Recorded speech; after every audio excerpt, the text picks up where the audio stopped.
Hello and welcome to today's video. I'm going to take you behind the scenes and show you a full wedding day from a photographer's perspective.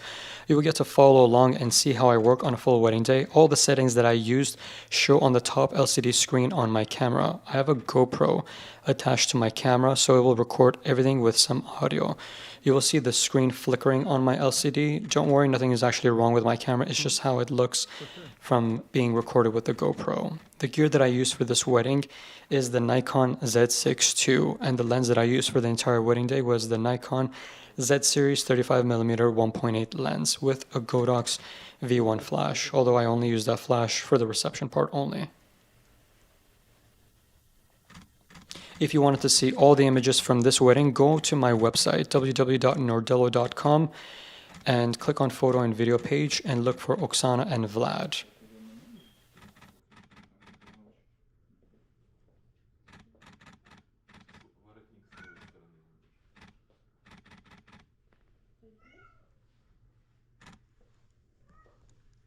For this wedding day, I only did photo. We didn't do any video. The video was done by another company. But yeah, pretty much in the beginning part of the day when you arrive on scene, I always just make an effort to turn off all the lights so there isn't like weird lighting on the walls. Because if you have like the yellow light from the ceilings, you can see a lot of it in the walls. It just doesn't look good. So I just turn it all off and use my flash if necessary to light up the room. But in this case, they had a giant window with good natural light, so it was more than enough light for me to work with. Always arrive very early in the day, so you have everything that's going to happen at the groom's house. You're basically able to document it as it happens. Instead of coming right after and having everyone to just like fake pose, it's better to just photograph everything as it's happening. Think of yourself as documenting the day rather than making everyone pose for the entire wedding duration. This kind of makes everything look more natural and organic. My favorite settings is to just leave my shutter at 200 as much as possible and leave my aperture at 1.8.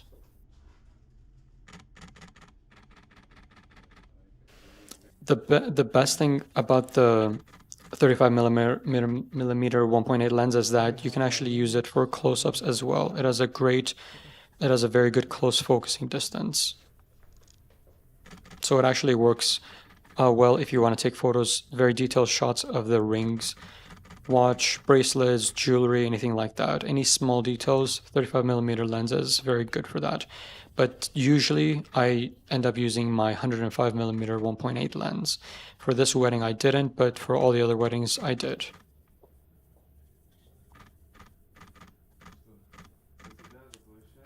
Get in closer, Vlad.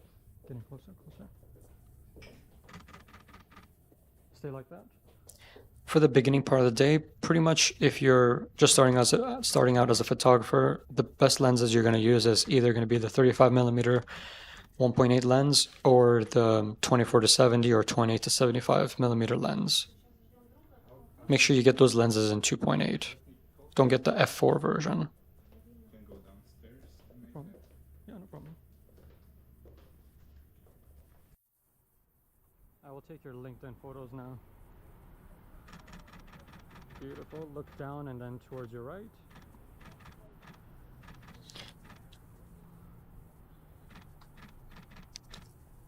At any given time, I'm always trying to find the best possible background to place my subject. If I notice that there's like random garbage in the background or random things in the background that are not going to look good, I usually just move my subject or walk in closer to them. That way it's out of frame. So see that garbage can on the right hand side? I basically just, did my best to just shoot around it. Instead of thinking about how you can remove things in editing, just figure out how to set up your scene in a way where you don't have to remove things in post-editing. Give me a smile.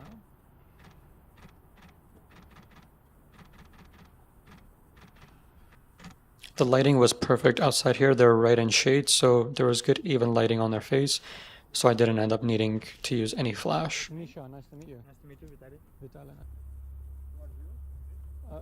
I want you to use this as a background. Whenever you see the groomsman or the bridesmaid, always make an effort as a photographer to introduce yourself, let them know your name, learn their names, so that way they are more familiar with you and they're going to be more comfortable with you the entire day. You're going to be photographing them and they've never seen you before.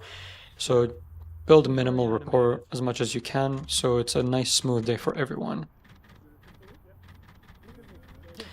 Instead of posing my subject, I just asked them to do actions or motions that would help them end up doing the pose that I want them to do anyway. So instead of making it fake walk, I just make them actually walk so I can get that shot. Make fun of each other, push each other, exactly. Yeah.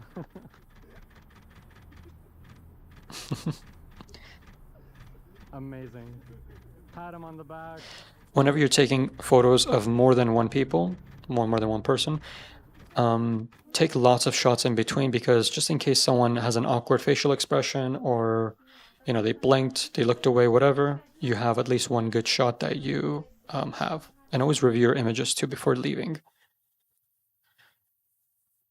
Right now I'm at the bride's place. I think I ended up using my flash. I can't remember, but I used the same exact lens, the 35mm 1.8 lens. And as everything that's happening, I'm basically just capturing it as best as I can. I'm essentially just documenting her getting ready, hair and makeup done, everything. All the details that are happening, I'm basically capturing it. Take as many photos as you can. You never know what's going to look good in editing.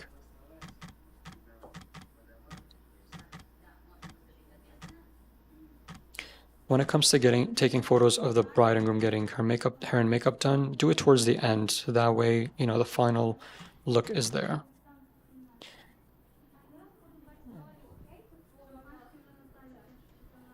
So I basically just moved everything around to make the ring have a good environment to be photographed in. Someone brought a cake. I think that's a cake. I think it's part of Ukrainian tradition. They bring it for weddings. So I made an effort to take photos of that.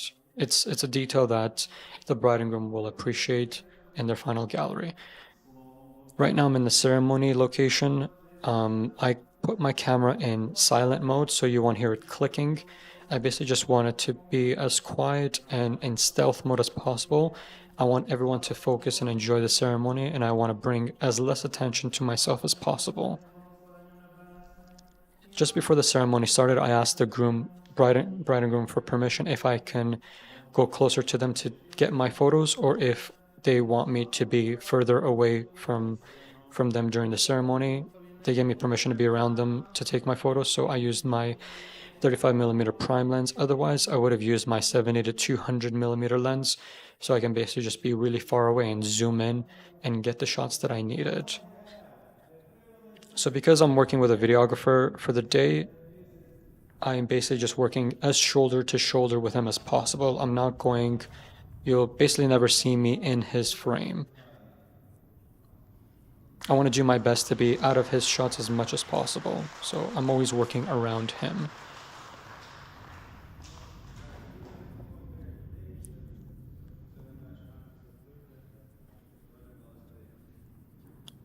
.35mm lens is really good for ceremonies, but 24 to 70, you're going to be very comfortable using that lens. But I just really like the look of a 35mm lens, so I use it as much as possible. And it blurs out the background really nicely. Pretty much every shot that you take turns out really good with this lens. It's basically one of my favorite lenses. I have it on my camera almost all the time.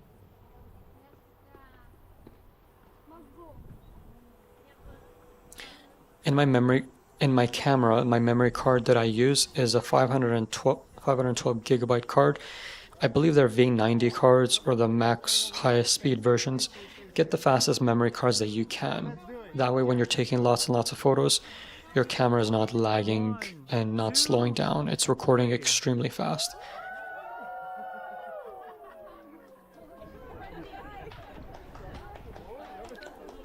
The great thing about the Nikon Z6II is that it has 2 memory cards, so it gives me full peace of mind knowing that every photo that I'm taking, it's making 2 copies of it, in that camera. So in case one memory card dies, I have another memory card to save the day.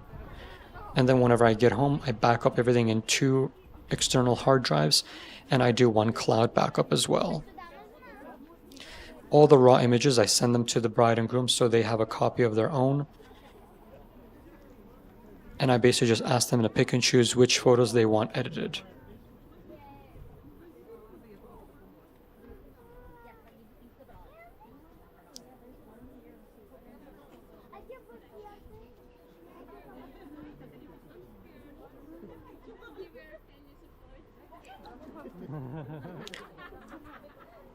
For the ceremony, they decided to throw flower petals. Some couples like to do bubbles, some couples don't really do anything. So always talk before, one day before the wedding day at least, ask them if they want to do something, add a little nice detail. It's just going to help make you have much better shots to use in your final gallery. So do make an effort to suggest things to them and see if they like any of your ideas or if they have any ideas of their own that you didn't think of.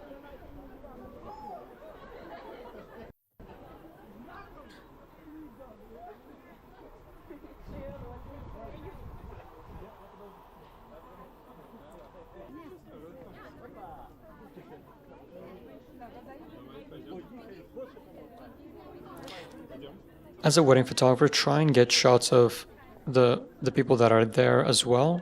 Obviously, do a huge priority to the bride and groom, but get some shots of the bridesmaids and the groomsmen as well, and like key family members that are important to the bride and groom. Everyone's important, but do your best to capture everyone else as well. You never know, they might, the bride and groom might end up liking that shot to be in the final gallery, and you can edit those as well.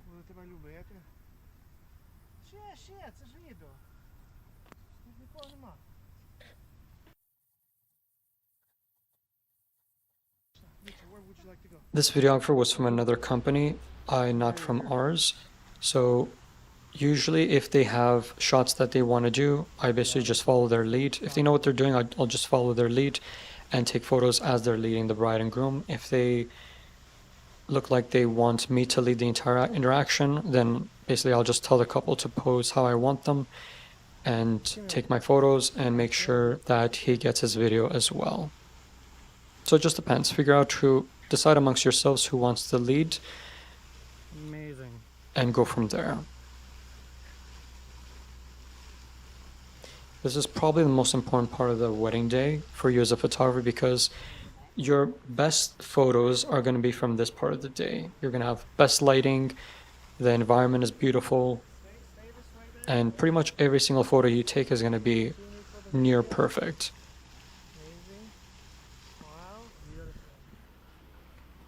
So go out of your way to take as many photos as you possibly can for this part of the day.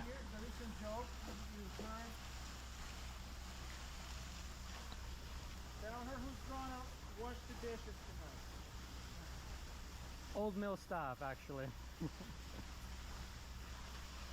Beautiful, thank you. Now hold the bouquet just like that. Do a few close-up. I take lots of portrait and landscape photos as well. You just never know what's going to look good in editing. So have a variety of both versions. You never know what you're going to like later on. With a prime lens, you're going to have to end up walking around because you don't have the luxury of zooming in, so be comfortable doing that. Oksana, It's my preferred style of photographing, so that's why I usually end up using a prime lens majority of the day. With a zoom lens, you're kind of too far away from the bride and groom and you have to like yell to get them to do something. So with a prime lens, you're more closer to the action and to your clients. No, it won't show, At least I won't see it. Always ask the groom to basically smile as much as he can, if needed. Make sure he's doing his part. Women tend to know how to like pose in a way where they look good on camera, but the gentlemen need a little bit of help. So make sure you pay special attention to him. Make sure he's doing his part. And he'll appreciate you for it later on when you've used the images.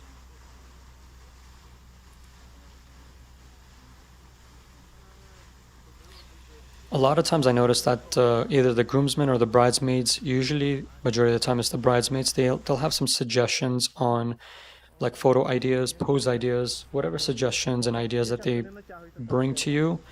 Embrace it and use it and make sure you listen to them because they might have some ideas that you didn't think about as a photographer or videographer. So for this part of the idea, they came up with this on their own. They suggested it, so we just went with it, and the shots turned out pretty good. Оксанка, що я хочу, на рахунок 3 ти лягаєш мені ніжно на плечико, добре? Секунду. Дівчатка, там пустіть трошки, щоб у нас тут була така інтим. Understand that the bride is wearing heels, so don't make her walk too much. Like, do all the shots that you need in one area, be done, and then move on to the next location. Don't make her walk back and forth. Minimize her walking as much as possible. Unless she's in running shoes, then you're good. As a photographer, go out of your do your best to wear a nice dress shirt and black pants, and just try your best to look good. That way, if you're in the background in the video, like when the videographer is doing the video, if you happen to be in the background, you look good. Sometimes I see photographers in like really casual wear at a wedding day. I find that very weird. Try not to do that. Wear your best outfit to a wedding. You're representing the bride and groom, so you want to look like, you want to look your best.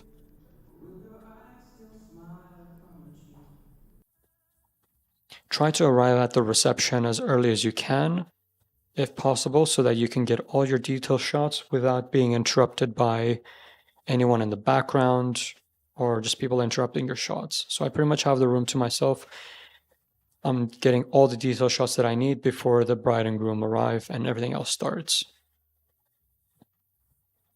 The bride and groom spend a lot of money on flowers and decorations, and do your absolute best to capture all of that and in photo. That way it's going to be an important part of the gallery.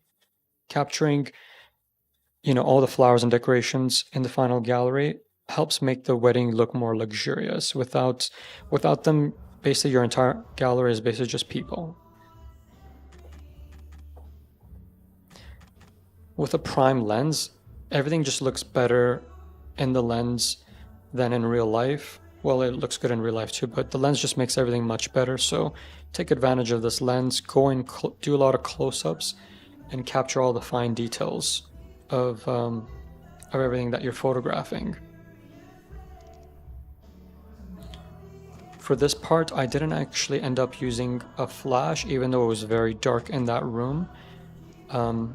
Fortunately, the prime lens does an amazing job in low light conditions. Set it to 1.8 and pretty much you'll have proper lighting and all of your shots will have a beautiful blurred out background. For the later part of the day, I don't have too much footage of the reception, so I'm just going to show you a couple of the images right here on my screen. But for the reception part, I did use Godox V1 flash the entire time. If you want to see the full gallery, visit my website nordilla.com, photo video page, and look for Oksana and Vlad.